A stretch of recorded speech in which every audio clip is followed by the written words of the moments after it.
Amém. Vamos ler. Obrigado. Vamos ler. Efésios capítulo 6, versículo 12. Fica ardendo no meu coração para falar isso aqui para vocês. Eu já preguei isso uma vez aqui, eu acho. E eu ia pregar outra coisa, mas aí, quando foi na hora de vir para cá, eu mudei. Então, vamos lá. Efésios 6, 12. Efésios 6, 12. Vamos ler, gente? 1, 2, 3. Porque não temos que lutar contra carne e sangue, mas sim contra principados, contra potestades, contra os príncipes das trevas deste mundo, deste século, contra as hostes espirituais da maldade nos lugares celestiais. Aí vai passando aí. Portanto, tomai o quê? Toda a armadura de Deus, para que possais resistir no dia mau, e havendo feito tudo, ficar firmes. Estais, pois, firmes, tendo cingido os vossos lombos com a verdade. Ele começa a fazer uma descrição da armadura de Deus. E vestida a couraça da justiça, e calçados os pés na preparação do evangelho da paz, tomando sobretudo o quê? O escudo da fé, com o qual podereis apagar todos os dardos inflamados do maligno. Vai guardar, cada versículo desse tem uma peculiaridade, tá? Tomar o que também? O capacete da salvação e a espada do Espírito, que é a palavra de Deus. Senta no teu lugar. Senhor, fala conosco nessa noite através da tua palavra e nos abençoa. Eu sou teu, a palavra é tua e esse povo é teu, no nome de Jesus. Amém? Deixa eu falar com você aqui. Eu não quero me demorar muito na noite de hoje, porque eu tenho algumas coisas para explicar para vocês.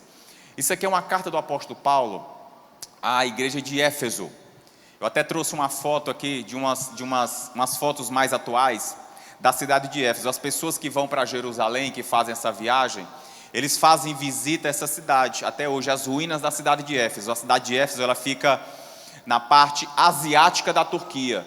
Você sabe que a Turquia é um país que ele tem uma peculiaridade, ele é dividido na parte asiática, que é a parte oriental, e na parte ocidental, que é dividido pelo Estreito de Bósforo, né? Então tem uma parte da Turquia que tem a parte europeia, e a parte da Turquia que tem a parte asiática. A cidade de Éfeso fica na parte asiática da Turquia. Obrigado, Diana. Então isso aqui são Deus abençoe, tem fotos da Turquia mais atuais, da cidade de Éfeso mais atuais, das pessoas que vão lá visitar, quando fazem aquelas visitas a Jerusalém. Quem quer ir a Jerusalém? Levanta a mão.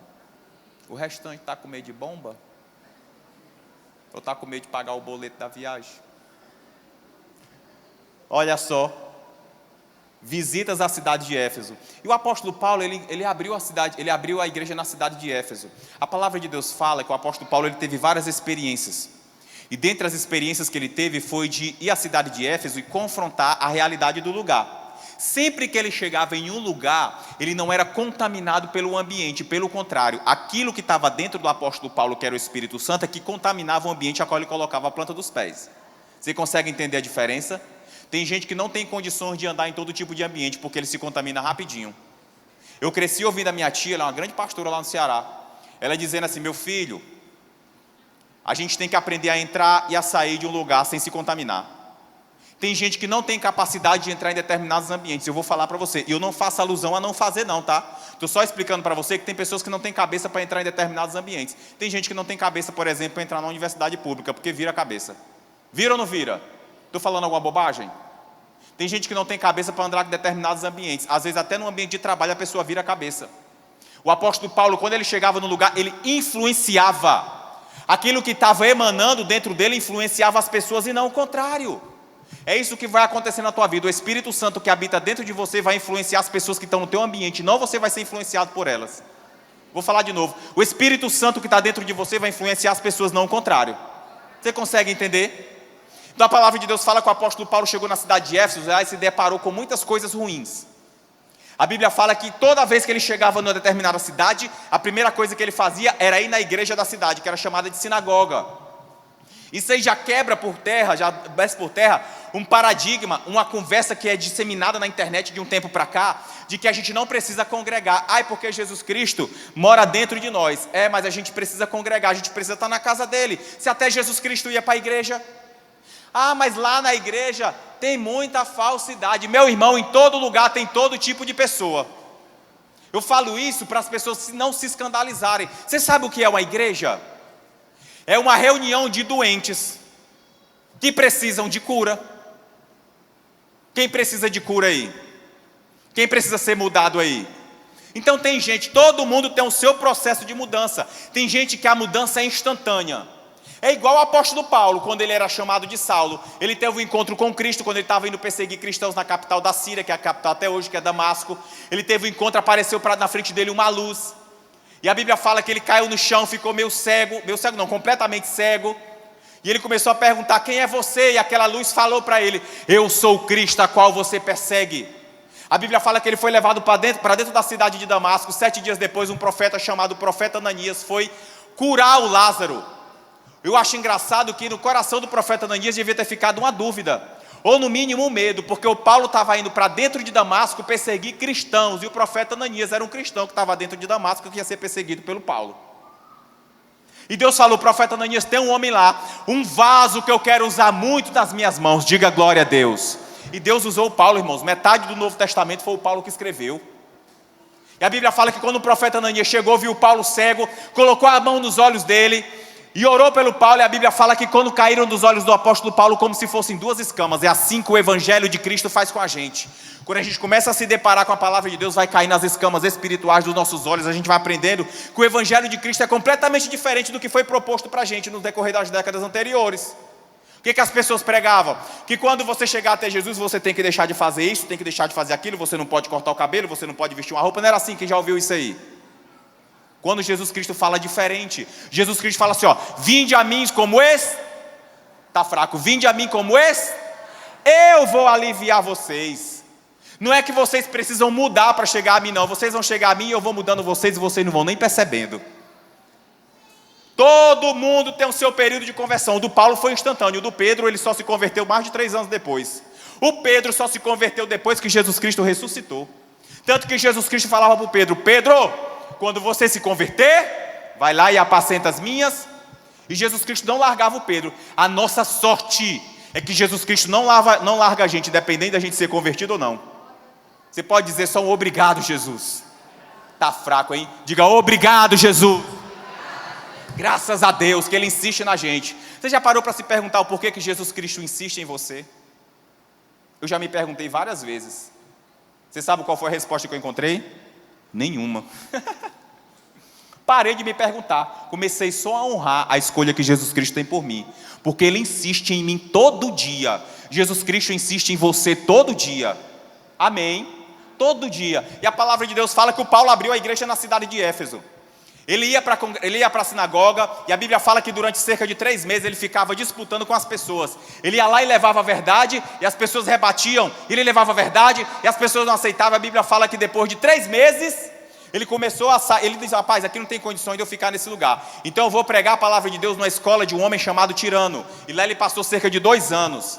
E a Bíblia é explícita em dizer que em toda a Ásia, praticamente todas as pessoas ouviram falar do Cristo a qual Paulo pregava. Só por causa da insistência dele. E a Bíblia diz que depois de 2 anos, houve uma confusão no lugar. Por quê? Porque o evangelho começou a entrar dentro daquela cidade, começou a se espalhar pelaquela região, e começou a entrar em confronto com a realidade das pessoas. Qual era a realidade? A cidade de Éfeso era uma cidade riquíssima. Existia algo que existe em algumas cidades do Brasil, o turismo religioso. Vamos lembrar algumas cidades que tem turismo religioso. Qual é aquela cidade de São Paulo que tem um campo de Marte? Aparecida. Outra cidade lá na minha terra, Juazeiro do Norte. Juazeiro do Norte é uma cidade riquíssima, gente. Juazeiro do Norte tem coisas que tem capital, tem shopping center, tem vários hotéis, tem restaurantes, tem aeroporto comercial. O aeroporto de lá é quase o tamanho do aeroporto de São Luís. Tem o quê? Círio de Nazaré, Belém. Então tinha em Éfeso um turismo religioso muito forte. O Paulo começou a bater de frente. Só para você entender, o que tinha em Éfeso era uma das 7 maravilhas do mundo antigo. Eu trouxe para mim, Mayara, por gentileza. Isso aqui são as 7 maravilhas do mundo antigo, que eu gosto de trazer curiosidade para vocês. O Museu de Halicarnasso, que ficava na Turquia. Vou descer, tá? A estátua de Zeus na Grécia, a grande pirâmide de Gizé, no Egito, Jardim Suspenso na Babilônia, no Iraque, Colosso de Rhodes, que é uma entrada na cidade de Colosso, na Grécia, Farol de Alexandria. Farol de Alexandria ficava onde, gente? No Egito. E lá em cima, ó, o templo de Artemis, ou o templo de Diana. Eram as 7 maravilhas do mundo antigo. Isso movimentava muita grana.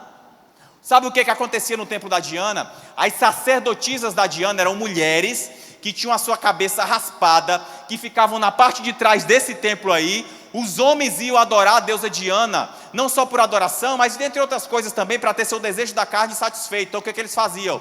Eles iam para trás do templo, tinham relações sexuais com as sacerdotisas, com as mulheres que eram escravizadas, e jogavam dinheiro dentro do templo.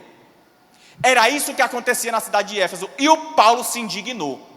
Ele começou a pregar contra, só que isso gerou uma confusão. Cerca de 2 anos depois, a palavra de Deus fala que começou a se converter um grupo de magos, pessoas que eram metidos com magia negra. Eles se converteram ao evangelho de Jesus Cristo. Você pode dizer um glória a Deus? Se converte. Não existe pessoa que não possa se converter. Ah, pastor, mas o senhor não conhece o meu marido? Ele pode se converter. Pastor Paulo contou o testemunho aqui de um pastor que virou pastor aqui terça-feira, pastor Pedro Paulo. Ah, pastor, mas o senhor não conhece meu filho não acredita em Deus. Ah, meu irmão, só que tem gente que não acreditava em Deus e que hoje não acredita. Fazer uma pergunta aqui, tem alguém assim hoje? Que não acreditava em Deus e que hoje acredita? Tem alguém que não gostava de crente? Tatiana? Sangue de Jesus, a Francisca, meu Deus do céu. Quem é que se escondia dos crentes quando o pessoal batia na porta para evangelizar você? Levanta a mão, pode levantar. Se escondia? O meu pai não se escondia não, o meu pai abria a porta. Aí disse, meu Deus, que senhor bonzinho, o pai do pastor. Não, ele abria a porta para discutir. Ele era pior do que os que se escondiam. Ele abria a porta, o coitado dos irmãos ia lá, deixa eu trazer a palavra do Senhor. Ele começava a discutir com o povo, irmão, tipo, meu Deus, pai, misericórdia. E hoje ele é convertido. Não existe coração de pedra que não possa ser mudado em coração de carne, é isso que a Bíblia fala. Você consegue entender? E a palavra de Deus fala que os magos começaram a se converter, e numa espécie de demonstração pública de conversão, eles pegaram seus livros de magia, está lá em Atos capítulo 19, abre para mim. Eles pegaram seus livros de magia, e a Bíblia fala que esses livros valiam cerca de 50 ciclos de prata. Eu não converti para cá, mas era muito dinheiro, era muito caro. E jogaram esses livros de magia em praça pública, e atearam fogo na frente de todo mundo. Como quem diz assim, a gente não quer mais seguir essa Diana não, a gente quer seguir o Cristo que o Paulo está falando. A gente não quer mais seguir essa entidade não, é que a gente quer seguir o Cristo que o Paulo está pregando. Esse Cristo aí é diferente. Esse Cristo aí, ele ama a gente independente da nossa situação. E a palavra de Deus fala que aquilo gerou uma revolução, uma revolta. Um homem chamado Demétrio, ele era um ourives. O que é ourives? O ourives é um fabricante de estatuetas. Ourives não é o nome da pessoa, ourives era o nome de uma profissão. Era um fabricante de ídolos, de estatuetas. Ele fabricava estatuetas da Diana. Ele chegou para as autoridades assim, olha, as pessoas estão se convertendo ao evangelho que o Paulo está pregando. Aí ele disse assim, a nossa cidade, o movimento financeiro da nossa cidade, a economia da nossa cidade, vem pessoas de fora, gira em torno do templo da Diana, e as pessoas estão começando a parar de acreditar na Diana. E agora? A gente tem que pegar esse Paulo, está lá em Atos 19, 23, e a Bíblia fala que começou a causar um alvoroço na cidade, Atos 19, 23, e naquele tempo houve um não pequeno alvoroço acerca do caminho, ou acerca do que o Paulo estava pregando. Porque um certo ourives de prata, de nome Demétrio, que fazia de prata nichos de Diana, que eram as estatuetas, dava não pouco lucro aos artífices. Em outras palavras, o cara ganhava muito dinheiro, aos quais, havendo-os ajuntado com os oficiais de obra semelhante, disse, senhores, vós sabeis que deste ofício temos a nossa prosperidade. Em outras palavras, a gente ganha dinheiro daqui. Ele chegou para o total. Vocês estão sabendo que a gente ganha dinheiro disso aqui, né? Passa aí. E bem vedes e ouvis que não só em Éfeso, olha o que ele está falando. Isso é profundo. Não só em Éfeso, mas até quase toda a Ásia, este Paulo tem convencido e afastado uma grande multidão, dizendo que não são deuses não são deuses os que se fazem com as mãos. Em outras palavras, o Paulo está convencendo todo mundo que não é para adorar o que a gente está vendendo. Olha o que o cara está falando para as autoridades, passa aí. E não somente há perigo de que a nossa profissão caia em descrédito, mas também que o próprio templo da grande deusa Diana seja estimado em nada, vindo a ser destruída a majestade daquela que toda a Ásia e o mundo venera. Em outras palavras, a gente vai, tudo que a gente aprendeu a fazer, aquilo que é o nosso meio de sustento, vai por água abaixo, porque o Paulo está pregando sobre um tal de Jesus Cristo. E as pessoas estão se convertendo, inclusive as pessoas que faziam adoração para Diana, os magos estão jogando os livros, estão queimando. Vai dar errado. E a Bíblia fala que se juntou uma multidão no aerópago. Põe a foto do aerópago para mim. Desculpa. O aerópago é como se fosse uma espécie de anfiteatro. No aerópago, não. É porque eu ia pregar sobre o Zaqueu. Falei que eu mudei. Outro dia a gente prega. Tá aqui, o aerópago é como se fosse uma espécie de anfiteatro, olha só.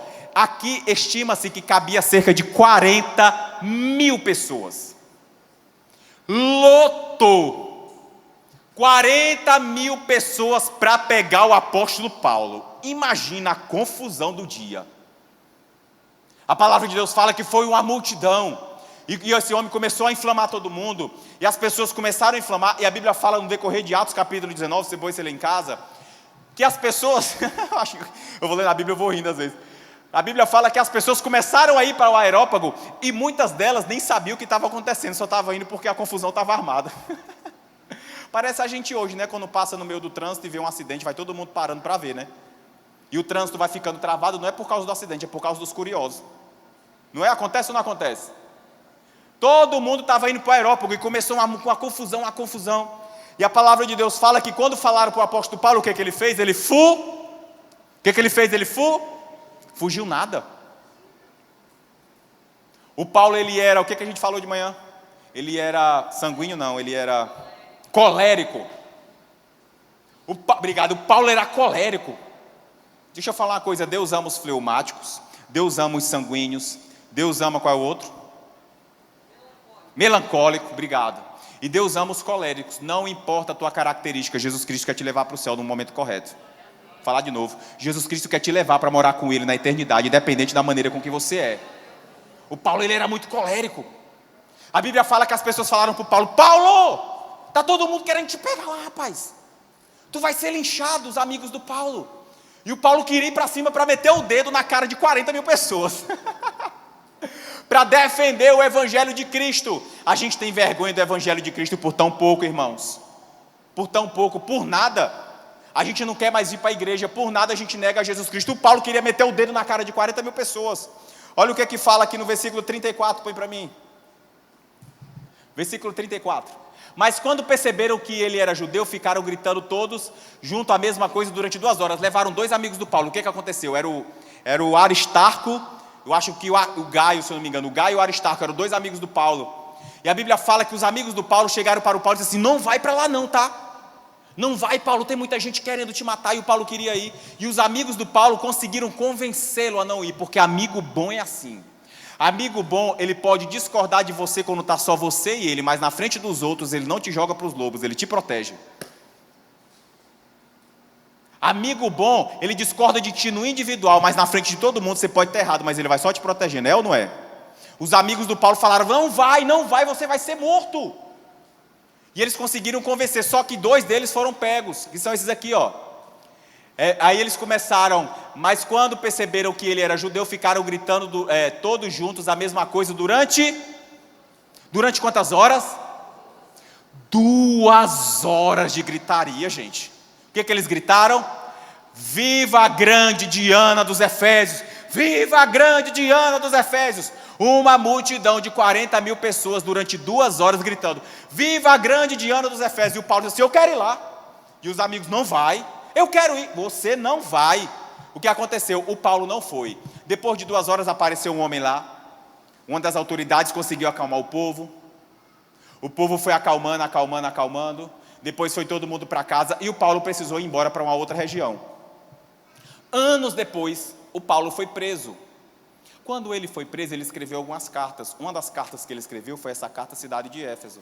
E nessa carta ele começou a explicar para os cristãos que a nossa batalha não é carnal, ela é espiritual. E se ela é espiritual, a gente não consegue vencê-la sozinho. Por isso que você vem para a igreja. Você vem para a igreja fazer, sabe o quê? Você vem se revestir da armadura de Deus e ficar fortalecido no Senhor Jesus Cristo. Vou falar de novo. Você vem se fortalecer no Senhor Jesus Cristo. A maioria dos teus problemas não tem solução se Jesus Cristo não intervir. E o Paulo estava explicando, olha meus irmãos, a nossa batalha ela não é carnal, ela é espiritual. Aí ele começou a discorrer e começou a fazer uma analogia sobre uma armadura de um soldado romano. Aí ele começou a dizer o seguinte, vocês têm que se revestir de toda a armadura de Deus. Aí ele fala assim, no versículo 13, portanto tomai toda a armadura de Deus, para que possais resistir no dia mal. O que ele está falando? Vocês vão passar por dias de luta e dias de coisas boas. A vida do cristão é assim, tem dia que está tudo bem, mas tem dia que a coisa está ruim, e no dia que a coisa está ruim, Jesus Cristo vai deixar de ser o Deus da tua vida? Vai ou não vai? Não vai. Aí o Paulo falou, você tem que resistir nesse dia, e lá na frente, se você permanecer firme, Jesus Cristo vai te abençoar. Quem precisa de uma bênção aí?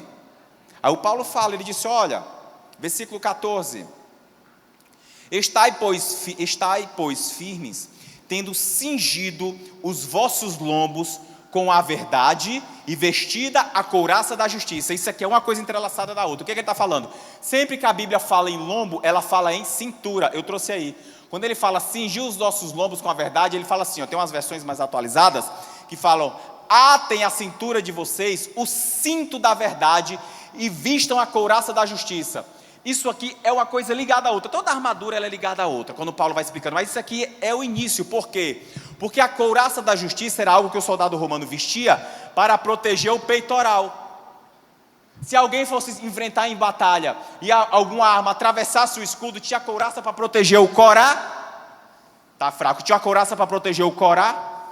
O que o Paulo está falando? É a justiça de Deus que vai proteger o teu coração, não vai deixar ele amargurado. E a justiça é a justiça de Deus, não é a nossa. Porque a nossa justiça, nós seres humanos, nós somos passionais e parciais. Somos ou não somos? Quando a gente se sente injustiçado, a gente quer que Deus faça justiça em nosso favor, de acordo com a nossa visão de mundo. É assim ou não é? Deixa eu fazer uma pergunta para vocês. Quem já assistiu aquele filme A Cabana? Levanta a mão. Aquilo para mim é um exemplo disso aqui. Eu não vou dar spoiler não, é só para você entender o enredo rapidinho. No final do filme, o filme é a história de um homem que perdeu a filha, que foi assassinada por um assassino, né? Assassinado por um assassino, é ótimo, né? Hemorragia de sangue, de subir para cima, descer para baixo, enfim. Assassinado por um assassino, vamos lá. E ele ficou traumatizado e ele teve um final de semana que ele foi encontrar a Trindade numa cabana, Pai, Filho e Espírito Santo. E lá ele começou a ter conversas e o objetivo da Trindade era arrancar, extirpar do coração dele a mágoa que ele tinha por aquela situação. E no final do filme aparece Deus lá e Deus coloca ele no trono para julgar o homem. Ele diz assim, olha, é o seguinte, eu amo a sua filha foi assassinada, mas ela já está comigo. Aí ele mostra a imagem da filha dele, uma criancinha brincando no céu. Mas eu também amo o assassino. Mas eu vou fazer o seguinte, eu vou deixar você julgar. E aí, eu salvo ele ou não salvo? Quem é pai aí, levanta a mão. Você salvaria?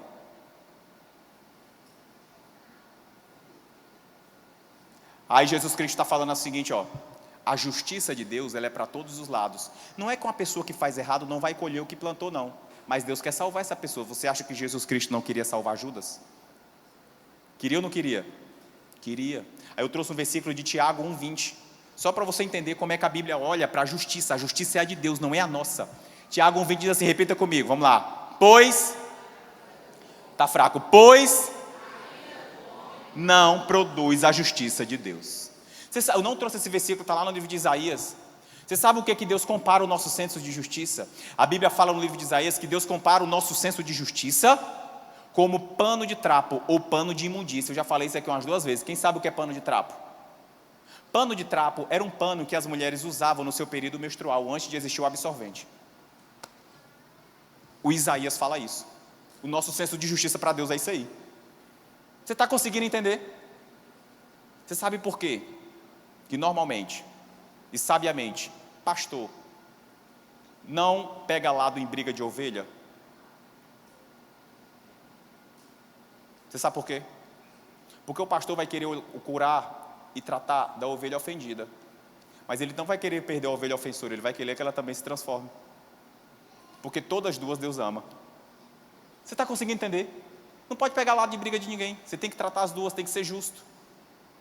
Mas as duas pessoas precisam ser tratadas, as duas pessoas precisam ser salvas. Você está conseguindo entender? Então o que o Paulo falou, você tem que revestir com a couraça da justiça e amarrar essa couraça com o cinto da verdade, porque senão ela vai ficar solta, batendo. Era assim que um soldado romano fazia, ele vestia a couraça e amarrava com a verdade. E quem é a verdade? Quem é a verdade? Não existe justiça se Deus não estiver na frente. Paulo está falando, não existe justiça se Deus não estiver na frente. Estai, pois, firmes, tendo cingido os vossos lombos com a verdade e vestido a couraça da justiça. E a justiça de Deus é maravilhosa, ela guarda o nosso coração. E calçado os pés na preparação do evangelho da paz. O que ele está falando? Ele está fazendo analogia com o soldado romano, lembra aí? O soldado romano, a bota do soldado romano ou o calçado do soldado romano, ele tinha uma peculiaridade. O soldado lutava em todo tipo de ambiente, em todo tipo de lugar. Ele lutava quando havia sol, ele lutava quando havia garoa, ele lutava quando o chão estava bom, ele lutava quando o chão estava firme, quando o chão estava cheio de lama. Então, na bota do soldado romano existia uma peculiaridade. Qual era a peculiaridade? Tinham travas de ferro, como se fosse trava de chuteira de futebol. Eles colocavam a trava lá debaixo da bota. Para quê? No calçado do soldado. Para que caso o soldado fosse lutar num terreno que escorregasse, ele não caísse, porque ele travava no chão. Então o que é que o Paulo está falando? Primeiro, você tem que calçar os teus pés com o evangelho de Jesus Cristo. Em outras palavras, você tem que andar de acordo com o que a palavra de Deus te orienta. Pastor, eu quero ir para esse lado, a palavra de Deus está te orientando aí para esse lado? Tá, então vai. Eu quero ir para aquele outro lado, a palavra de Deus está me orientando a seguir desse lado? Tá, não, então volta. O evangelho de Jesus é que vai guiar as tuas decisões e guiar o teu caminho, é isso que o Paulo está falando. E outra coisa adicional, se algum dia você cambalear, se algum dia você escorregar, Jesus Cristo não vai deixar você cair.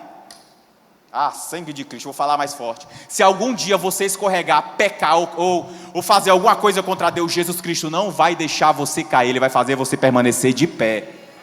É isso que o Paulo está falando. Calça com os calçados do evangelho. O que Jesus Cristo falou? O que a palavra de Deus fala? Que a destra fiel do Senhor nos mantém de fé. O que é destra fiel? É a mão direita fiel de Deus. É que faz você permanecer de pé no meio de adversidades.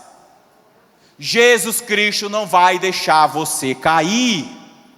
Amém. O Paulo está falando, olha, as tuas decisões, os teus passos, sejam qualquer decisão que você tenha no meio familiar, decisão que você tenha na sua vida profissional, decisão que você tenha na sua vida pessoal, decisão que você tenha na sua vida espiritual, ministerial, financeira, psicológica, tudo vai ser guiado através do evangelho de Jesus Cristo. Irmãos, eu conversando com um pastor, um dia desse, eu estava citando um exemplo de um irmão que, ele viajou, acho que para o interior de São Paulo, e ele mandou para mim uma foto de uma igreja muito legal, um louvor abençoado, uau, aquele ambiente maravilhoso, aquela igreja da parede preta. Você sabe qual era a cor da parede da casa de Jesus? Quem sabe aí levanta a mão. Você não sabe? Nem eu. Sabe por que eu não sei? Porque não tem na Bíblia. Sabe por que não tem na Bíblia? Porque não interessa se é preta, se é azul, se é branca, se é rosa, não. Não interessa, o que interessa é o Espírito Santo agindo em você. Você consegue entender? Aí ele mandou, eu conversando com o pastor, disse, olha esse louvor abençoado. Aí o pastor falou assim, é o seguinte, a gente tem uma conclusão, que um louvor legal na igreja, ele atrai o povo para dentro da igreja, atrai ou não atrai? Atrai ou não atrai? Mas o que segura as pessoas no caminho de Jesus Cristo é a palavra. É na hora que quando você estiver em momento de adversidade, você vai lembrar do que tem contido aqui de promessas para você. Qual foi a oração que eu fiz pelas crianças? O salmo da minha vida, que é o Salmo 121. Senhor, guarda essas crianças na entrada e na... Promessa de proteção. Quando você está com dificuldade, o que você lembra? Você lembra daquele calendário que tinha na parede da casa da sua mãe, daquele relógio de parede que tinha um girassol bem grande, com aquele salmo: aquele que habita no esconderijo à sombra do Onipotente, promessa de proteção. 1000 cairão e 10.000 a minha, mas eu não serei atingido. Promessa de: o Senhor é o meu e nada me. Promessa de bênção e de prosperidade. Está contida onde? É calçando os evangelhos da preparação que você tem que guiar a tua vida. É isso que o Paulo estava falando. Aí ele continuou: tomando sobretudo o escudo da fé, com o qual podereis apagar todos os dardos inflamados do maligno. Eu acho espetacular essa parte do escudo da fé. O que acontecia? Eu falei para vocês, na hora que vocês estavam lendo esse versículo, eu disse: se apega a alguns detalhes. As pessoas antigamente, as guerras eram assim, existia a infantaria, que é aqueles soldados que iam de embate um com o outro, a linha de frente, os chamado, como é que chama popularmente, bucha de canhão. Bucha de canhão, vai lá, o da frente. O qual até o pastor falou esses dias, vai o da frente. E existia a parte que joga flecha. Arqueiro, obrigado, comandante. Os arqueiros, como é que eles fazem? Os arqueiros ficavam mais atrás. Eles pegavam a flecha, molhavam a ponta da flecha no piche e ficava ou um tonel, ou uma fogueira, ou um tonel com fogo dentro, e eles pegavam essa ponta da flecha com piche, queimavam a ponta da flecha no fogo e ateavam a flecha pegando fogo. Por isso que o Paulo fala o seguinte, com o qual podereis apagar todos os dardos inflamados. Em outras palavras, quando vier uma acusação do diabo que vem pegando fogo, é com o escudo da fé que ela vai ser apagada. E eu acho espetacular, porque o Paulo não fala só de proteção, ele fala de anulação de acusação. O que é anulação? Ele fala de apagar. Por que ele fala de apagar? Os romanos, eles usavam um escudo. Eu trouxe uma foto, está aqui, pronto. Esse escudo aqui é um escudo romano usado em batalha. Tanto que ele está meio... Os romanos, eles eram muito inteligentes. Sempre foram muito inteligentes. Então eles tinham várias táticas de guerra. Uma das táticas que eles tinham, eles pegavam o escudo e eles revestiam o escudo com couro. O escudo já era pesado e ficava mais pesado ainda. Eles revestiam com couro. E depois que eles revestiam com couro, eles deixavam mais pesado. Eles faziam a terceira coisa, sabe o que eles faziam? Eles molhavam o escudo. Porque na hora que a flecha viesse pegando fogo, ela pegava no escudo e... O que fazia? Por isso que o Paulo falou: com o qual podereis o quê? Apagar todos os dardos inflamados do maligno. Qualquer seta diabólica que for contra a tua vida vai ser apagada, porque você tem fé em Jesus Cristo.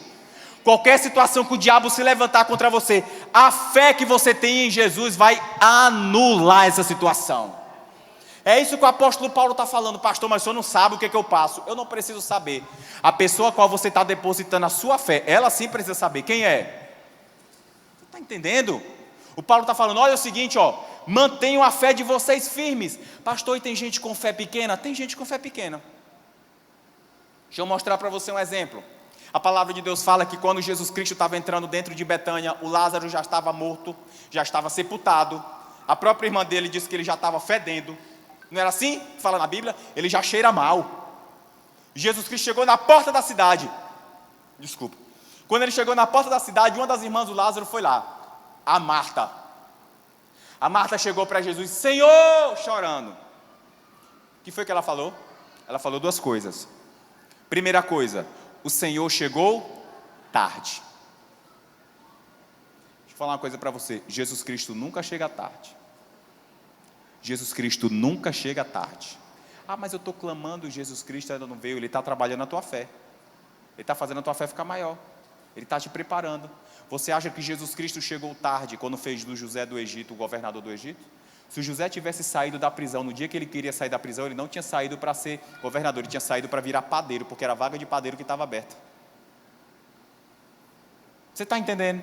Jesus Cristo nunca chega tarde. Aí a Marta chegou: o Senhor chegou tarde. Segunda coisa que ela falou: se o Senhor estivesse aqui, nosso irmão não teria. Em outras palavras, a gente tinha fé de que o Senhor podia curar, tanto que a gente mandou chamá-lo. Mas eu não tenho fé de que o Senhor pode ressuscitá-lo. Olha a fé da Marta. A Bíblia fala outra vez que um homem chegou para Jesus e disse: Senhor, cura minha filha. Aí Jesus Cristo falou, se tendes fé, tudo é possível ao que crê. O homem falou assim, eu creio, mas me ajuda na minha pequena fé. Às vezes a fé da gente está pequenininha, e é normal, irmão, Jesus Cristo entende. Deus, Ele entende toda a tua constituição humana, foi Ele que te fez. Ele sabe que você é feito, Ele sabe as tuas fraquezas físicas, tuas fraquezas psicológicas, tuas fraquezas sentimentais, Ele sabe de tudo, Ele continua te amando da mesma forma, Ele não vai te largar não, mas exerce a tua fé em Jesus, que na hora que a situação ficar ruim, é essa fé que vai manter você firme, amém? Tomai também o quê? O capacete da salvação. Eu achei espetacular, porque tudo que o apóstolo Paulo falou, cheio do Espírito Santo, tinha um porém, um porquê, tinha uma motivação. Ele diz o seguinte, depois de você estar revestido da armadura toda, você pega o capacete da salvação e coloca na sua cabeça. Em outras palavras, daqui não pode sair nenhuma ideia ruim, porque é aqui que a gente toma decisão de tudo, aqui que a gente decide estudar, aqui que a gente decide abrir um negócio, aqui que a gente decide se empregar, aqui que as pessoas decidem matar alguém, aqui que as pessoas decidem salvar alguém. É na tua mente, ela precisa estar protegida e blindada. Não pode sair da tua cabeça o seguinte, que no final da tua vida Jesus Cristo vai te levar para a vida eterna, amém? No final Jesus Cristo vai te levar para a vida eterna. Aí o Paulo falou, olha, protejam a mente de vocês. Gente, a mente do ser humano é o terreno mais atacado pelo diabo, é ou não é? Vou fazer uma pergunta para você, quem aqui, igual a mim, pastor, já, e não poucas vezes, já perdeu noites em claro preocupado com alguma situação que precisava resolver e não tinha solução? Levanta a mão. Onde é que fica isso aí, E você tenta dormir, tenta ou não tenta? Tenta esquecer, e a mente não deixa, o diabo parece que fica setando, tipo assim, tu não vai conseguir, essa situação não tem saída, essa situação não tem solução. Deixa eu falar uma coisa para você, isso é proposital. Eu descobri isso no decorrer dos anos. A gente tem situações que a gente procura todo tipo de alternativa e a gente não consegue. Nós temos situações que pessoas que nos amam tentam conseguir uma alternativa e elas não conseguem conseguir uma alternativa. É proposital. Você sabe por quê? Porque Jesus Cristo está dizendo o seguinte, não procura quem está da tua direita, não procura quem está à tua esquerda, você também não tem condições de resolver a tua vida. Eu tenho condições. Para de procurar de um lado, para de procurar o de outro, começa a olhar para cima, porque é de lá que vem o teu socorro. Salmo 121, como é que começa? Eleva os olhos para de onde me virá o meu socorro vem do Senhor, que fez o céu e a terra. Quando você estiver passando por situações de dificuldade e você não conseguir encontrar uma alternativa, que você não conseguir encontrar uma saída, é Jesus Cristo que está trancando as portas para você olhar para Ele. Vou falar de novo, Jesus Cristo está trancando todas as portas para você olhar para o alto e clamar a Ele, porque é lá de cima que vem a tua resposta. Amém. O salmista diz assim, eu elevo os olhos para os montes. Em outras palavras, eu vou olhar para um lado, eu vou olhar para o outro. Todos os judeus tinham um costume de ofertar sacrifício no monte. Onde foi que o Abraão foi levar o Isaac? Onde foi que o Elias fez cair fogo do céu? No Monte Horebe. Então era um costume. O que o salmista está dizendo? Eu posso ir adorar de um lado, eu posso ir adorar do outro, eu posso fazer qualquer tipo de sacrifício, mas é Deus no momento dele que vem com a resposta e com o escape para a minha vida.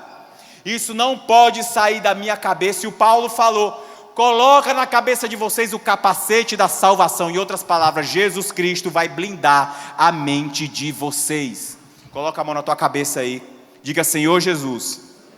Fala mais forte, diga: Senhor Jesus, nesse momento, eu te peço, blinda a minha mente, diga que eu não me precipite, não tome decisões que são desaprovadas pelo céu, diga que toda decisão que eu venha tomar, tenha o Espírito Santo na frente, amém. Blindou ou não blindou? Blindou ou não blindou? Pastor, tem um problema para ser resolvido. Eu também tenho. Mas Jesus Cristo está na frente. Eu também tenho situações que precisam ser sanadas até amanhã. Meu coração veio preocupado. Eu vim pregar de manhã, eu me ungi. Eu digo, Senhor, me ajuda a me ungir, eu preciso me concentrar, porque eu tenho uma situação que precisa séria, que precisa tratar até amanhã. Mas eu vou me ungir e vou pregar. Jesus Cristo está na minha frente. Jesus Cristo está na tua frente. Não pode esquecer, coloca o capacete da salvação aqui e protege a tua cabeça. Aí ele encerra dizendo assim, ó: tomai também o capacete da salvação e a espada do... Tá fraco. E a espada do... Volta lá. É o 17. 6:17. Tomai o capacete da salvação e a espada do... Que é... Você pode aplaudir essa palavra aqui? É a palavra de Deus. O que o Paulo está falando é o seguinte, ó. Essa é a única parte da armadura que tem uma peculiaridade. Todas as outras partes da armadura são de proteção. A espada ela é de proteção e de ataque. Porque você consegue se proteger, mas você precisa atacar. Atacar quem, o meu irmão? Não vai atacar o teu irmão, não. Eu quero ver falar na minha frente o que falou nas minhas costas. Irmão, deixa eu falar nas tuas costas. Deixa. Para que essa história de falar na frente é tão deselegante? Deixa. Ah, pastor, mas tem fulano que está falando de mim. Deixa, eu acho tão legal quando as pessoas falam de mim. Sabe por quê? Porque a pessoa que está ouvindo alguém falando de mim, ela começa... O primeiro instinto, a primeira reação é a pessoa pegar raiva de mim, quem está ouvindo. Aí depois, com o tempo, ela começa a interagir comigo e ela vê que eu não sou o que falaram de mim. E quando ela vê que eu não sou o que falaram de mim, a culpa vai para quem? Para mim ou para quem falou de mim? Deixa falar de tu, irmãos. Você é o que a pessoa está falando ou você é o que a palavra de Deus fala que você é? Eu não acho ruim não, deixa lá. Deixa eu falar uma coisa para você. Eu ouvi uma vez, eu já vou encerrar, de um antigo gerente de uma empresa que eu trabalhei. Eu era adolescente, tinha uns 19 anos. Há uns 6 anos atrás. Não entendi. Uma irmã disse assim, rapaz, se o senhor tirar a barba, o senhor vai ficar com 16 anos. Eu acho que eu vou tirar a barba.